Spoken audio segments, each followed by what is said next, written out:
लखनऊ में मुख्यमंत्री योगी आदित्यनाथ ने काकोरी ट्रेन एक्शन की 101वीं वर्षगांठ पर दिया बड़ा बयान। सीएम योगी ने कहा कि सोशल मीडिया षड्यंत्र का हथियार बन गया है और देश विरोधी ताकतें इसका इस्तेमाल कर अफवाह फैला रही हैं। उन्होंने कहा कि भारत पहले आपसी फूट और षड्यंत्र के कारण गुलाम हुआ था, लेकिन आज भी देश को कमजोर करने की कोशिश की जा रही है। सीएम योगी ने कहा कि जाति और भाषा के नाम पर देश को बांटने का प्रयास हो रहा है और देश विरोधी ताकतें अफवाह फैलाकर समाज को गुमराह कर रही हैं। लखनऊ में उत्तर प्रदेश के मुख्यमंत्री योगी आदित्यनाथ ने तिरंगा यात्रा को संबोधित करते हुए कहा, हमारा युवा प्रतिभाशाली है, हमारा युवा ऊर्जा का प्रतीक है, हमारा युवा देश की हर चुनौती का सामना करने का सामर्थ्य रखता है और उस सामर्थ्य के प्रतीक इस युवा ऊर्जा को आगे बढ़ाने के लिए एक उचित मंच प्राप्त हो। वे अपने परंपरागत पाठ्यक्रम के साथ साथ देश और समाज की उन चुनौतियों का सामना करने के लिए भी खुद को तैयार कर सके। इस भाव के साथ इस तिरंगा यात्रा का शुभारंभ आज पूरे देश के अंदर दुनिया के सबसे बड़े राजनीतिक दल भाजपा के द्वारा किया जा रहा है। लखनऊ में यूपी बीजेपी अध्यक्ष पंकज चौधरी ने राहुल गांधी पर साधा निशाना। उन्होंने कहा कि छात्रों को राजनीति का माध्यम बनाना गलत है, क्योंकि युवा देश का भविष्य है। पंकज चौधरी ने कहा कि युवाओं को राजनीति के लिए इस्तेमाल नहीं करना चाहिए। उन्होंने कहा कि झारखंड में छात्र शांतिपूर्वक अपनी मांगों को लेकर आंदोलन कर रहे हैं, ऐसे में राहुल गांधी वहां क्यों नहीं जा रहे। उन्होंने सवाल उठाया कि प्रयागराज जाकर छात्रों से बात क्यों की जा रही है, जबकि जहां आपकी सरकार है वहां जाकर छात्रों की मांगे क्यों नहीं सुन रहे। बैरकपुर में पश्चिम बंगाल की पूर्व मुख्यमंत्री ममता बनर्जी ने कहा, मेरी गाड़ी पर बड़ा बड़ा पत्थर मारा गया, मेरी गाड़ी पर इतना हमला किया गया कि अगर मैंने कांच खोला रखा होता तो मेरा सिर फट जाता, हम सभी लोग मारे जाते। ऐसा पुलिस के सामने हुआ, हमने कभी भी ऐसा हमला नहीं देखा। पुलिस भाजपा को सुरक्षा दे रही है। दिल्ली में नेता विपक्ष राहुल गांधी ने एक्स पर पोस्ट कर छात्रों के मुद्दे को लेकर सरकार पर साधा निशाना। राहुल गांधी ने कहा कि प्रयागराज में एक छात्र ने उनसे अपनी परेशानी साझा की, जिसने सालों तक तैयारी की, घर की जमीन बेची और परिवार पर कर्ज भी हो गया, लेकिन फिर भी उसके हाथ में कुछ नहीं आया। उन्होंने कहा कि यह उस व्यवस्था की हार है जिसने छात्र की मेहनत का दाम देने से इनकार किया। राहुल गांधी ने आरोप लगाया कि गृह मंत्री अमित शाह के मुंह से एक शब्द नहीं निकला और मोदी जी माफी मांगने की जगह क्षमा बांट रहे हैं। उन्होंने कहा कि कांग्रेस जवाबदेही मांगना बंद नहीं करेगी और राजधानी की सड़कों पर बच्चों पर लाठियां क्यों चली। कोटद्वार में पूर्व मंत्री नौथानी ने बीजेपी सरकार पर बोला हमला। उन्होंने देवप्रयाग की अनदेखी का आरोप लगाते हुए कहा कि वहां सुविधाओं की कमी है। नैथानी ने कहा कि पर्याप्त सुविधा नहीं होने के कारण यात्री देवप्रयाग में नहीं रुकते हैं। उन्होंने दावा किया कि जनता भाजपा के बहकावे में नहीं आएगी और आने वाले समय में भाजपा को सबक सिखाएगी। अयोध्या में सपा सांसद अवधेश प्रसाद ने कहा, चंदा चोरी और चढ़ावा चोरी का खुलासा समाजवादी पार्टी के अध्यक्ष अखिलेश यादव ने किया, जिसको आज 2 महीने से ज्यादा हो गए, मगर अफसोस है कि जो दोषी लोग हैं, जिनके सामने करोड़ों रुपए का चढ़ावा, सोना चांदी जमीन, ये जिम्मेदारी है, इनके खिलाफ आज तक कोई कार्रवाई नहीं हुई। सरकार बड़ी मछलियों को बचा रही है मगर बच नहीं पाएंगे। प्रभु श्री राम के दरबार की चोरी है, इससे मर्यादा पुरुषोत्तम प्रभु श्री राम की नगरी कलंकित हुई है, मंदिर कलंकित हुआ है। इसमें भले ही योगी आदित्यनाथ की सरकार बचा ले, लेकिन प्रभु की नजर से नहीं बच सकते। लखनऊ में उत्तर प्रदेश के उप मुख्यमंत्री ब्रजेश पाठक ने हर घर तिरंगा अभियान पर कहा, आज तिरंगा यात्रा ने उत्तर प्रदेश में स्वतंत्रता दिवस के बहुत पहले ही जन जन में राष्ट्र प्रथम की भावनाओं को कूट कूट कर भरने का काम किया है। सहारनपुर में कांग्रेस नेता इमरान मसूद ने छात्रों की गूंज कार्यक्रम पर कहा, सफल कार्यक्रम हुआ और पहले ही मैंने कहा था यह हर रोज बढ़ेगा। प्रयागराज का बहुत बड़ा कार्यक्रम हुआ और राहुल गांधी ने जो अपनी बातें रखी वो बात नौजवानों को समझ आ रही है। देश का नौजवान बर्बाद हो गया है। 1000 में से अगर 12 डिग्रियां लेने वालों को नौकरी मिल रही है तो फिर आप भयावहता का अंदाजा लगा लीजिए।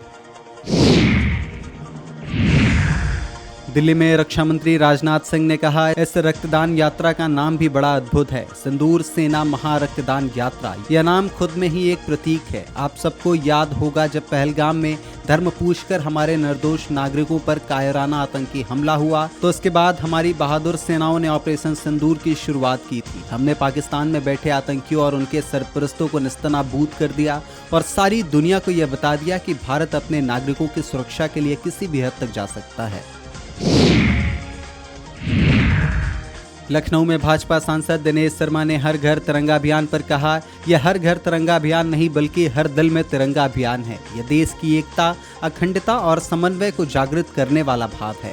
यह पीएम मोदी का हिंदुस्तान है, योगी आदित्यनाथ का उत्तर प्रदेश है, जहां नौजवान, महिलाएं, बेटे बेटियां सड़कों पर उतरे हुए हैं।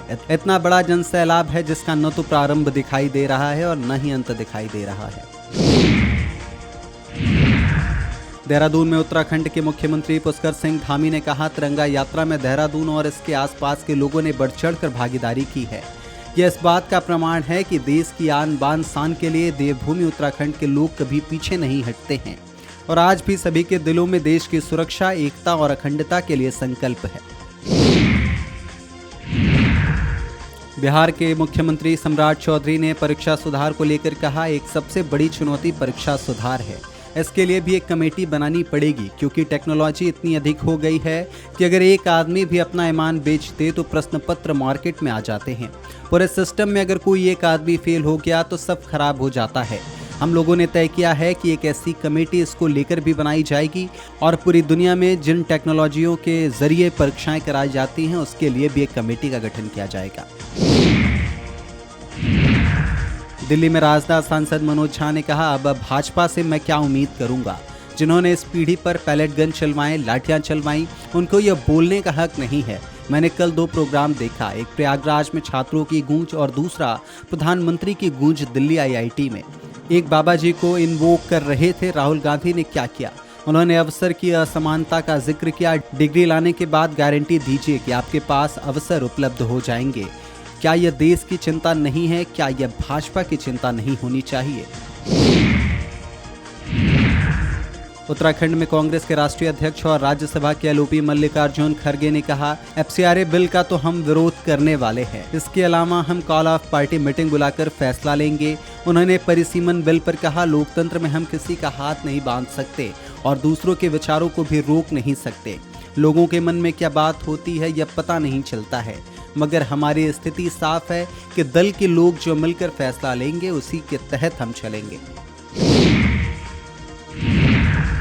लखनऊ में उत्तर प्रदेश भाजपा उपाध्यक्ष नीरज सिंह ने हर घर तिरंगा अभियान पर कहा, यह युवा का वाहक है। यह लखनऊ की धरती पर उतरकर कह रहा है कि युवा भारत की अखंडता, अक्षुण्णता के लिए अपना सर्वस्व लगाने को तैयार है। जो लोग गलत नैरेटिव फैलाने का प्रयास कर रहे हैं, कहीं न कहीं उन्हें भी आज जरूर जवाब मिल गया होगा कि जब बात देश की होती है तो हमारा युवा नेतृत्व करने का काम करता है। योगी आदित्यनाथ के नेतृत्व में आज युवा हमें कहीं न कहीं दिखा रहा है कि यह तिरंगा मात्र नहीं बल्कि हम सबके लिए मान सम्मान और स्वाभिमान का प्रतीक है।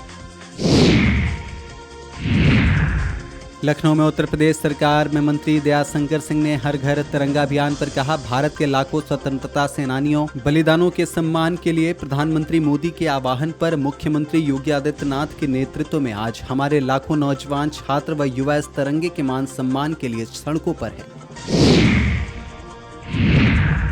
लखनऊ में उत्तर प्रदेश सरकार में मंत्री स्वतंत्र देव सिंह ने हर घर तिरंगा अभियान पर कहा, तिरंगा यात्रा आज से शुरू हो रही है। योगी आदित्यनाथ के नेतृत्व में सभी अधिकारी, सभी कार्यकर्ता और सभी स्कूलों के छात्र आज से तिरंगा यात्रा निकाल रहे हैं। प्रधानमंत्री नरेंद्र मोदी का सपना है कि हर घर पर तिरंगा हो, हर दुकान पर तिरंगा हो, हर नौजवान के हाथों में तिरंगा हो, क्योंकि एक समय था जब लोग तिरंगा फहराने में संकोच करते थे। लखनऊ में उत्तर प्रदेश सरकार के मंत्री सुरेश कुमार खन्ना ने हर घर तिरंगा अभियान पर कहा, तिरंगा हमारे राष्ट्र का प्रतीक है, हमारे स्वाभिमान का प्रतीक है और इसी से हमारे देश की पहचान है। हम अपने राष्ट्र गौरव और राष्ट्र सम्मान को अपने घरों पर प्रदर्शित करें। हमारा कर्तव्य है कि आज से लेकर 15 अगस्त तक सभी देशवासी अपने घरों पर तिरंगा फहराएं। लखनऊ में भाजपा नेत्री अपर्णा यादव ने हर घर तिरंगा अभियान पर कहा, आज हम लखनऊ शहर में प्रदेश के मुखिया और अन्य गणमान्य व्यक्तियों के साथ तिरंगा यात्रा निकाल रहे हैं। इस तिरंगा यात्रा की खास बात यह है कि जनजी हमारी यात्रा को बहुत श्रेष्ठ बना रहे हैं। हमारे जनजी भारत के साथ हैं, प्रधानमंत्री के इस संकल्प के साथ हैं कि वह एक भारत श्रेष्ठ भारत को सर्वश्रेष्ठ भारत बनाकर रहेंगे। हर घर तिरंगा यात्रा 14 अगस्त तक जारी रहेगी। दिल्ली में भाजपा नेता वीरेंद्र सचदेवा ने आम आदमी पार्टी के राष्ट्रीय संयोजक अरविंद केजरीवाल के बयान पर कहा, अरविंद केजरीवाल जिस तरह की भाषा बोलते हैं वो बहुत निंदनीय है। सभ्य समाज में इस प्रकार की भाषा को स्वीकार नहीं किया जा सकता। एक भ्रष्टाचार में डूबा हुआ आदमी जिसने अपना पूरा जीवन अराजकता में निकाल दिया हो, विदेशी फंडिंग के सहारे चलने वाला आदमी, उससे हम उम्मीद भी क्या कर सकते हैं। देश के प्रधानमंत्री संवैधानिक पद पर बैठे व्यक्ति हैं और पूरा विश्व उनकी उपलब्धियों का लोहा मानता है। अरविंद केजरीवाल ने जो बोला है इसका जवाब दिल्ली की जनता ने पहले दे दिया था। दिल्ली में उत्तर प्रदेश सरकार में मंत्री दानिश आजाद अंसारी ने कहा, आने वाले समय में उत्तर प्रदेश में विधानसभा चुनाव है। भाजपा हमारी डबल इंजन की योगी मोदी सरकार ने उत्तर प्रदेश के विकास के लिए, समृद्धि, प्रदेश की तरक्की और तालीम के लिए जो हमने काम किया है, इससे प्रदेश के आम जनमानस में हमारी सरकार के प्रति विश्वास का भाव है। उत्तर प्रदेश के सर्वांगीण विकास को करते हुए प्रदेश की प्राथमिकताओं पर काम करने की वजह से आम जनमानस हम पर पूरा विश्वास कर रहा है। 2027 का चुनाव हम पूरी मेहनत के साथ लड़ेंगे और पूर्ण बहुमत के साथ प्रदेश में हमारी सरकार बनेगी। लखनऊ में भाजपा प्रदेश उपाध्यक्ष पूजा पाल ने कहा, तिरंगा यात्रा एक बहुत अच्छा आयोजन है। मैं प्रधानमंत्री मोदी का बहुत धन्यवाद देना चाहूंगी। मुख्यमंत्री का धन्यवाद करूंगी कि उन्होंने इस राष्ट्र पर्व को इस भव्य रूप में मनाने का साहस और जो ऊर्जा दिखाई है, यह कहीं न कहीं पूरे देश में दिख रहा है। इस आयोजन को मनाने का एकमात्र यही उद्देश्य है कि हमारे देश के नागरिक देश के प्रति समर्पित हों, हम हमारे वीर सपूतों को याद कर सकें, उनके पद चिन्हों पर चल सकें। दिल्ली में कांग्रेस सांसद प्रमोद तिवारी ने प्रयागराज में कांग्रेस के छात्रों की गूंज कार्यक्रम पर कहा, वैसे तो गंगा यमुना का संगम प्रयागराज है, लेकिन कल युवा शक्ति और राहुल गांधी के विचारों का जो संगम था वो अभूतपूर्व था। राहुल गांधी अपने आप को युवाओं के साथ बहुत सहज पा रहे थे और युवाओं को लगा कि उनकी धड़कन युवाओं के रूप में बात कर रही है। छात्रों की गूंज आने वाले समय में नए भारत की कहानी लिखेगा, जहां भारत युवाओं का देश होगा। केंद्रीय गृह मंत्री अमित शाह ने पुडुचेरी पुलिस को राष्ट्रपति का पुलिस ध्वज प्रदान करने के समारोह को संबोधित करते हुए कहा, आप सभी को आज मैं राष्ट्रपति का निशान सम्मान जो पुडुचेरी को प्राप्त हुआ है, इसके लिए बहुत बहुत शुभकामनाएं और बधाई देना चाहता हूं। दक्षिण भारत की आध्यात्मिक चेतना और सांस्कृतिक चेतना का जीवंत प्रतीक हमारी पुडुचेरी है।